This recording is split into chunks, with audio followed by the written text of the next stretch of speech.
সম্মানিত দিনী ভাই বোন, দুই সিজদার মাঝের দোয়া।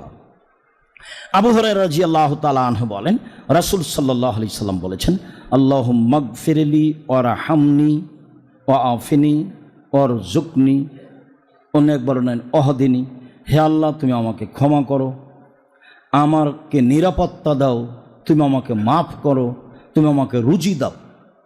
অন্য বর্ণনা রয়েছে, তুমি আমাকে খেতে দাও, তুমি আমাকে রুজি দাও, তুমি আমাকে মাফ করো, তুমি আমার প্রতি দয়া করো। অন্য এক বর্ণনা এসেছে রাসূল সাল্লাল্লাহু আলাইহি ওয়াসাল্লাম বলতেন, হুযায়ফা রাদিয়াল্লাহু বলেন, ফায়াকুলু বাইনা সাজদাতাইনে রব্বিগ ফিরলি রব্বিগ ফিরলি, হে আল্লাহ তুমি আমাকে ক্ষমা করো, হে আল্লাহ তুমি আমাকে ক্ষমা করো। এক বর্ণনা এসেছে একবার, এক বর্ণনা এসেছে দুইবার।